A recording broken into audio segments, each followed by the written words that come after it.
2006 October 4ರಲ್ಲಿ ಒಬ್ಬಳು ಮಹಿಳೆ ಪೊಲೀಸರಿಗೆ ಕಾಲ್ ಮಾಡ್ತಾಳೆ. ಆಕೆ ತುಂಬ ಶಾಂತವಾಗಿ, ಯಾವುದೇ ಆತಂಕವಿಲ್ಲದೆ ಹೀಗೆ ಹೇಳ್ತಾಳೆ, ಮಲಗಿದ್ದ ನನ್ನ 2 ಮಕ್ಕಳು ಹಾಗೆಯೇ ಸತ್ತು ಹೋಗಿದ್ದಾರೆ. ದಯವಿಟ್ಟು ನನ್ನ ಮನೆಗೆ ಬನ್ನಿ ಎಂದು ಹೇಳ್ತಾಳೆ. ಆಕೆಯ ಮಾತಿನಲ್ಲಿ ಯಾವುದೇ ಗಾಬರಿಯನ್ನು ಪೊಲೀಸರು ನೋಟಿಸ್ ಮಾಡುವುದಿಲ್ಲ. ಈಕೆ ಹೇಳುತ್ತಿರುವುದು ನಿಜವೆಂದು ಅವರಿಗೆ ಅನ್ನಿಸದೇ ಹೋದರೂ ಅವಳೇಳಿದ ಮನೆಗೆ ಹೋಗ್ತಾರೆ. ಪೊಲೀಸರನ್ನು ಮನೆಯ ಒಳಗೆ ಕರೆದುಕೊಂಡ ಆ ಮಹಿಳೆ ಬೆಡ್ನಲ್ಲಿ ಸತ್ತು ಮಲಗಿರುವ ತನ್ನ 2 ಹೆಣ್ಣು ಮಕ್ಕಳನ್ನು ಪೊಲೀಸರಿಗೆ ತೋರಿಸ್ತಾಳೆ. ಆ ಚಿಕ್ಕ ಮಕ್ಕಳ ಶವಗಳನ್ನು ತುಂಬ ಚೆನ್ನಾಗಿ ಅಲಂಕಾರ ಮಾಡಲಾಗಿದ್ದು ಅವರ ಬಳಿ ದೇವರ ಫೋಟೋ ಇರುತ್ತೆ. ಹಾಗೆ ಅವರ ಕೈನಲ್ಲಿ ಜಪಮಾಲೆ ಇರುತ್ತೆ. ಅದನ್ನು ನೋಡಿದ ಪೊಲೀಸರಿಗೆ ಇಲ್ಲೇನಾಗಿದೆ ಎಂದು ಗೊತ್ತಾಗುವುದಿಲ್ಲ.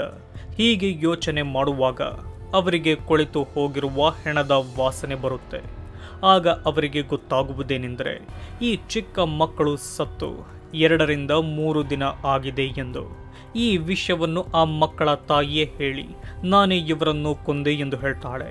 ಆ ಮಾತನ್ನು ಕೇಳಿದ ಪೊಲೀಸರಿಗೇನೆ ಶಾಕ್ ಆಗಿ ನಂತರ ಅವಳನ್ನು ಅರೆಸ್ಟ್ ಮಾಡ್ತಾರೆ. ಸ್ನೇಹಿತರೆ, ಈ ಘಟನೆ ನಡೆದಿರುವುದು ಕೆನಡಾದ ಒಂಟಾರಿಯಾದಲ್ಲಿ. ತನ್ನ ಸ್ವಂತ ಮಕ್ಕಳ ಸಾವಿಗೆ ಕಾರಣವಾದವಳೆ ಕೆನಡಾ ಮೂಲದ ಎಲೆನ್ ಕ್ಯಾಂಪಿಯೋನ್. ಅಲ್ಲಿಯೇ ಹುಟ್ಟಿ ಬೆಳೆಯುವ ಎಲೆನ್ 20 ವರ್ಷಕ್ಕೆ ಮನೆಯಿಂದ ಹೊರಬಂದು ಎಲ್ಲ ಕಡೆ ಕೆಲಸಕ್ಕಾಗಿ ಹುಡುಕಾಡ್ತಾಳೆ. ಬೇರೆಯವರ ಮಕ್ಕಳನ್ನು ನೋಡಿಕೊಳ್ಳುವ ನ್ಯಾನಿಯಾಗಿ ಕೆಲಸ ಮಾಡಿಕೊಂಡು ಹೋಗ್ತಾಳೆ. ಈ ಸಮಯದಲ್ಲಿ ಅವಳಿಗೆ ಪರಿಚಯವಾಗುವವನೇ ಲಿಯೋ ಕ್ಯಾಂಪಿಯೋನ್. ಪರಿಚಯ ಸ್ನೇಹವಾಗಿ ಕೆಲ ವರ್ಷದಲ್ಲಿಯೇ ಅವರು ಮದುವೆಯಾಗ್ತಾರೆ. ಒಂದು ಅಪಾರ್ಟ್ಮೆಂಟ್ನಲ್ಲಿ ವಾಸವಿರ್ತಾರೆ. ಆಗ ಅವರಿಗೆ ಹುಟ್ಟುವ ಮೊದಲ ಹೆಣ್ಣು ಮಗುವೆ ಸೆರೆನಾ. ಈ ಮಗು ಹುಟ್ಟಿದ 2 ವರ್ಷದ ನಂತರ ಮತ್ತೊಂದು ಹೆಣ್ಣು ಮಗು ಹುಟ್ಟುತ್ತೆ. ಆ ಮಗುವಿನ ಹೆಸರು ಸೋಫಿಯಾ ಎಂದು. ಎಲೈನ್ನ ಗಂಡನಾದ ಲಿಯೋ ಹೊರಗಿನ ಜನರ ಜೊತೆ ತುಂಬ ಚೆನ್ನಾಗಿ ಮಾತನಾಡ್ತಾನೆ. ಅವನ ಜೊತೆ ಮಾತನಾಡಲು ಜನರು ತುಂಬ ಇಷ್ಟಪಡ್ತಾರೆ. ಹೊರಗಿನ ಜನಕ್ಕೆ ಲಿಯೋ ತುಂಬ ಒಳ್ಳೆಯ ವ್ಯಕ್ತಿ. ಆದರೆ ಮನೆಯ ಒಳಗೆ ಲಿಯೋ ಆ ಒಳ್ಳೆ ಗುಣವನ್ನು ಇಟ್ಟುಕೊಂಡಿರುವುದಿಲ್ಲ. ಯಾವಾಗಲೂ ಲಿಯೋ ಎಲೈನ್ಗೆ ಅತಿಯಾಗಿ ಹೊಡೆಯುತ್ತಿರುತ್ತಾನೆ. ಜಗಳದಲ್ಲಿ ಎಲೈನ್ನ ಹೊಟ್ಟೆಗೆ ಒದೆಯುವುದೆಂದರೆ ಲಿಯೋಗೆ ಇಷ್ಟವಾದ ಕೆಲಸ. ಇದರಿಂದಲೇ ನಾವು ಅರ್ಥ ಮಾಡಿಕೊಳ್ಳಬಹುದು ಲಿಯೋ ಯಾವ ತರಹದ ವ್ಯಕ್ತಿ ಎಂದು. ಈ ಎಲೈನ್ ಲಿಯೋ ಕೊಡುತ್ತಿದ್ದ ಕಷ್ಟವನ್ನೆಲ್ಲ ಸಹಿಸಿಕೊಂಡು ಹೋಗುತ್ತಿರುತ್ತಾಳೆ. ಅವಳು ಎಷ್ಟು ಸಹಿಸಿಕೊಳ್ತಾಳೋ ಅದಕ್ಕಿಂತ ಹೆಚ್ಚು ಕಷ್ಟವನ್ನು ಕೊಡಲು ಲಿಯೋ ಶುರು ಮಾಡ್ತಾನೆ. ಒಮ್ಮೆ ಎಲೈನ್ಗೆ ಲಿಯೋ ಕೊಲ್ಲುವ ಬೆದರಿಕೆಯನ್ನು ಕೂಡ ಹಾಕಿರ್ತಾನೆ. ಅವಳ ತಂದೆ ತಾಯಿಯ ಜೊತೆ ಮಾತನಾಡದ ಹಾಗೆ ಲಿಯೋ ನೋಡಿಕೊಳ್ತಾನೆ. ಲಿಯೋ ಕೆಟ್ಟ ವ್ಯಕ್ತಿ ಆಗಿದ್ದರೂ ಅವನಿಗೂ ತನ್ನ ಮಕ್ಕಳೆಂದರೆ ತುಂಬ ಪ್ರೀತಿ ಇರುತ್ತೆ. ಆದರೆ ಒಂದು ದಿನ ಲಿಯೋ ತನ್ನ ಮಕ್ಕಳಿಗೇನೆ ಹೊಡೆದಿರ್ತಾನೆ. ಈ ವಿಷಯ ಎಲೈನ್ಗೆ ಸ್ವಲ್ಪವೂ ಇಷ್ಟವಾಗಲ್ಲ. ಆಗ ಆಕೆ ಒಂದು ನಿರ್ಧಾರ ಮಾಡ್ತಾಳೆ. ಅದೇನೆಂದರೆ ಲಿಯೋನಿಂದ ಡಿವೋರ್ಸ್ ತೆಗೆದುಕೊಳ್ಳೋದು. ಅದಕ್ಕೆ ಲಿಯೋ ಕೂಡ ಒಪ್ಪಿಕೊಳ್ತಾನೆ. ಆದರೆ ಆತ ಮಕ್ಕಳು ನನಗೇನೆ ಸೇರಬೇಕೆಂದು ಕಂಡೀಷನ್ ಹಾಕ್ತಾನೆ. ಆದರೆ ಎಲೈನ್ ಒಪ್ಪಿಕೊಳ್ಳುವುದಿಲ್ಲ. ಏಕೆಂದರೆ ಎಲೈನ್ ಡಿವೋರ್ಸ್ ತೆಗೆದುಕೊಳ್ಳುತ್ತಿರುವುದೇ ತನ್ನ ಮಕ್ಕಳಿಗಾಗಿ. ಆದರೆ ಲಿಯೋ ಮಕ್ಕಳು ನನಗೇನೆ ಸೇರಬೇಕೆಂದು ಲಾಯರ್ನಿಂದ ವಾದ ಮಾಡಿಸ್ತಾನೆ. ಲಿಯೋ ಕೊಡುವ ರೀಸನ್ ಏನೆಂದರೆ ಎಲೈನ್ ಮೆಂಟಲಿ ಸ್ಟೇಬಲ್ ಇಲ್ಲ. ಆಕೆ ಮಕ್ಕಳನ್ನು ಸಾಕಲು ಆಗುವುದಿಲ್ಲವೆಂದು ಹೇಳ್ತಾನೆ. ಅದರ ಬಗ್ಗೆ ವಿಚಾರಣೆ ಮಾಡಿದಾಗ ಅದು ಪ್ರೂವ್ ಕೂಡ ಆಗುತ್ತೆ. ಸ್ನೇಹಿತರೆ, ಎಲೈನ್ನ ಮೆಂಟಲ್ ಕಂಡೀಷನ್ ನಿಜವಾಗಿಯೂ ಚೆನ್ನಾಗಿರುವುದಿಲ್ಲ. ಅದಕ್ಕೆ ಆಕೆ ಟ್ರೀಟ್ಮೆಂಟನ್ನು ಕೂಡ ತೆಗೆದುಕೊಂಡಿರ್ತಾಳೆ. ಒಮ್ಮೆ ಎಲೈನ್ ಸಾಯಲು ಕೂಡ ಪ್ರಯತ್ನ ಪಟ್ಟಿರ್ತಾಳೆ. ಹಾಗೆಯೇ ಕೆಲವು ಭ್ರಮೆಗಳನ್ನು ಕಾಣುತ್ತಿರುತ್ತಾಳೆ. ಒಮ್ಮೊಮ್ಮೆ ಎಲೈನ್ ತುಂಬ ವಿಚಿತ್ರವಾಗಿ ಆಡುತ್ತಿರುತ್ತಾಳೆ. ಅವಳ ಮಗಳಾದ ಸೆರೆನಾಗೆ ಕೆಂಪು ಬಣ್ಣದ ಬಟ್ಟೆಯಾಗಲಿ ಯಾವುದೇ ರೀತಿಯ ಕೆಂಪು ವಸ್ತುವನ್ನಾಗಲಿ ಎಲೈನ್ ಮುಟ್ಟಲು ಬಿಡುತ್ತಿರುವುದಿಲ್ಲ. ರೆಡ್ ಎಂದರೆ ಬ್ಲಡ್, ಇದನ್ನು ಮುಟ್ಟಿದರೆ ಕೆಟ್ಟದ್ದಾಗುತ್ತೆ ಎಂದು ಎಲೈನ್ ನಂಬಿದ್ದಳು. ಇವಳ ಈ ವಿಚಿತ್ರ ವರ್ತನೆಯ ಬಗ್ಗೆಯೆಲ್ಲ ತಿಳಿದು ಹಾಗೆ ಎಲೈನ್ನ ಮೆಂಟಲ್ ಕಂಡೀಷನ್ನ ಬಗ್ಗೆಯೂ ಗೊತ್ತಾಗಿ ಮಕ್ಕಳು ಲಿಯೋಗೇನೆ ಸೇರಬೇಕೆಂದು ತೀರ್ಪಾಗುತ್ತೆ. ಮಕ್ಕಳನ್ನು ಲಿಯೋನ ಕಸ್ಟಡಿಗೆ ಒಪ್ಪಿಸಬೇಕೆಂದು ಒಂದು ಡೇಟನ್ನು ಕೊಡ್ತಾರೆ. ಆ ಡೇಟ್ ಬರುವವರೆಗೂ ಎಲೈನ್ ಮಕ್ಕಳನ್ನು ತನ್ನ ಬಳಿಯೇ ಇರಿಸಿಕೊಂಡಿರ್ತಾಳೆ. ಆದರೆ ಆಕೆಗೆ 3 ವರ್ಷದ ಹಾಗೂ 1.5 ವರ್ಷದ ತನ್ನ ಮಕ್ಕಳನ್ನು ಲಿಯೋಗೆ ಒಪ್ಪಿಸಲು ಇಷ್ಟವಿರುವುದಿಲ್ಲ. ಅವನಿಗೆ ಒಪ್ಪಿಸಿದರೆ ನನ್ನ ಮಕ್ಕಳನ್ನು ಲಿಯೋ ಹೊಡೆದು ಸಾಯಿಸುತ್ತಾನೆ ಎಂಬ ಚಿಂತೆ ಅವಳಿಗೆ ಶುರುವಾಗುತ್ತೆ. ಇದನ್ನು ಹೇಗಾದರೂ ಮಾಡಿ ತಪ್ಪಿಸಲೇಬೇಕೆಂದು ತುಂಬ ಯೋಚನೆ ಮಾಡ್ತಾಳೆ. ಆದರೆ ಅವಳಿಗೆ ಯಾವ ಮಾರ್ಗವೂ ಕಾಣುವುದಿಲ್ಲ. ಆಗ ಅವಳಿಗೆ ಬರುವ ಯೋಚನೆಯೇ ಮಕ್ಕಳನ್ನು ಲಿಯೋಯಿಂದ ಶಾಶ್ವತವಾಗಿ ದೂರ ಮಾಡುವುದು. ಇದೊಂದು ಅತಿ ಕೆಟ್ಟ ಯೋಚನೆಯೇ ಎಂದು ಹೇಳಬಹುದು. ಆಗ ಎಲೆನ್ ಒಂದು ವಿಡಿಯೋ ರೆಕಾರ್ಡ್ ಮಾಡ್ತಾಳೆ.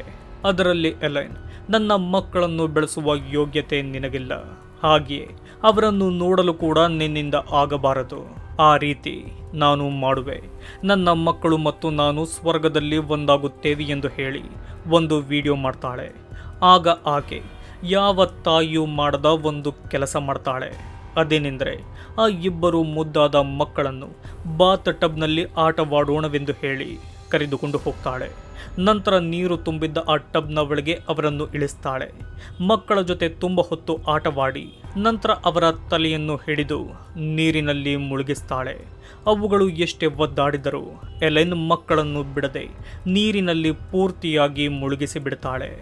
ಆಗ ಆ ಇಬ್ಬರು ಮಕ್ಕಳ ಶ್ವಾಸಕೋಶದಲ್ಲಿ ನೀರು ತುಂಬಿ ಸತ್ತು ಹೋಗುತ್ತವೆ. ಆದರೆ ಎಲೆನ್ಗೆ ಸ್ವಲ್ಪವೂ ಬೇಜಾರಿರುವುದಿಲ್ಲ, ಏಕೆಂದರೆ ಅವಳಿಗೆ ನಂಬಿಕೆ ಇರುತ್ತೆ. ನಾನು ನನ್ನ ಮಕ್ಕಳ ಜೊತೆ ಸ್ವರ್ಗದಲ್ಲಿ ಇರುತ್ತೇನೆ ಎಂದು ಆಕೆ ಬಲವಾಗಿ ನಂಬಿರ್ತಾಳೆ. ಆಗ ಎಲೆನ್ ಮಕ್ಕಳ ಶವವನ್ನು ಹೊರಗೆ ತೆಗೆದುಕೊಂಡು ಬಂದು ಹೊಸ ಪೈಜಾಮವನ್ನು ಹಾಕಿ ಅವರಿಗೆ ಅಲಂಕಾರ ಮಾಡ್ತಾಳೆ. ನಂತರ ಅವರನ್ನು ಬೆಡ್ನ ಮೇಲೆ ಮಲಗಿಸಿ ದೇವರ ಫೋಟೋವನ್ನು ಇಟ್ಟು ಅವರ ಕೈಗೆ ಜಪಮಾಲೆ ಕೊಟ್ಟು ದಿನ ಪೂರ್ತಿ ಪ್ರೇಯರ್ ಮಾಡ್ತಾಳೆ. ನಂತರ ಎಲೆನ್ ತಾನು ಕೂಡ ಸಾಯಬೇಕೆಂದು ಹಲವಾರು ಸ್ಲೀಪಿಂಗ್ ಪಿಲ್ಸ್ಗಳನ್ನು ನುಂಗುತ್ತಾಳೆ.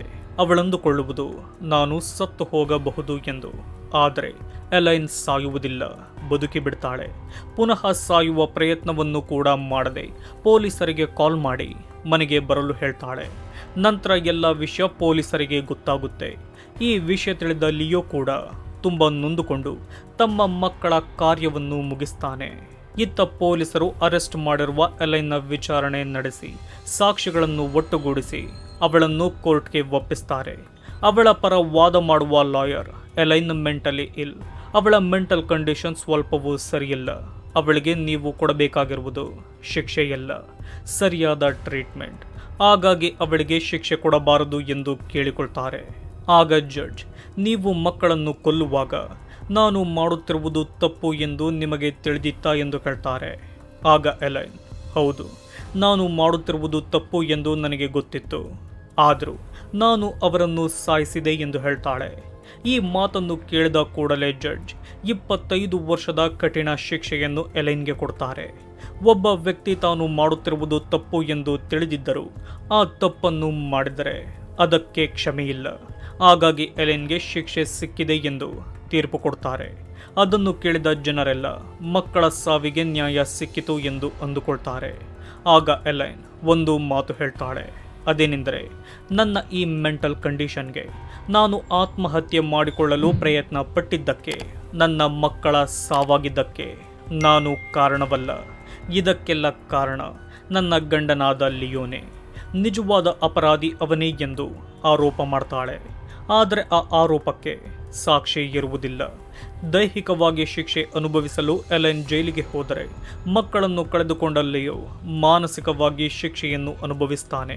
ಸ್ನೇಹಿತರೆ, ಕಷ್ಟಗಳು ಬರುತ್ತವೆ, ಬಂದರೆ ಸಾವೇ ಅದಕ್ಕೆ ಪರಿಹಾರವಲ್ಲ. ಎಲೈನ್ನ ಉದ್ದೇಶ ಒಳ್ಳೆಯದೇ ಆಗಿದ್ದರೂ ಅವಳು ಮಾಡಿದ್ದು ಮಾತ್ರ ದೊಡ್ಡ ತಪ್ಪು. ಮಕ್ಕಳನ್ನು ಸಾಯಿಸುವ ಬದಲು ಬೇರೆ ರೀತಿಯಲ್ಲಿ ಹೋರಾಡಬಹುದಿತ್ತು. ಅದನ್ನು ಬಿಟ್ಟು ಕೊಲ್ಲುವ ಅಧಿಕಾರ ಯಾರಿಗೂ ಇಲ್ಲ.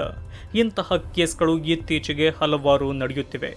ದಯವಿಟ್ಟು ಯಾರೇ ಆಗಲಿ ಸಾವೆಂಬ ಸುಲಭ ಮಾರ್ಗವನ್ನು ಬಿಟ್ಟು ಬೇರೆ ಥರ ಯೋಚನೆ ಮಾಡಿ. ಮತ್ತೊಮ್ಮೆ ಹೇಳುತ್ತಿರುವೆ, ಕೊಲ್ಲುವುದು ಅಥವಾ ಸಾಯುವುದು ಯಾವುದಕ್ಕೂ ಪರಿಹಾರವಲ್ಲ. ಸ್ನೇಹಿತರೆ, ಈ ವಿಡಿಯೋದ ಬಗ್ಗೆ ನಿಮ್ಮ ಅನಿಸಿಕೆಯನ್ನು ಕಮೆಂಟ್ ಮೂಲಕ ತಿಳಿಸಿ. ಇದೇ ರೀತಿಯ ವಿಡಿಯೋಗಳಿಗಾಗಿ ನಮ್ಮ ಚಾನಲನ್ನು ಸಬ್ಸ್ಕ್ರೈಬ್ ಮಾಡಿಕೊಳ್ಳಿ. ವಿಡಿಯೋ ನೋಡಿದ್ದಕ್ಕೆ ಧನ್ಯವಾದಗಳು.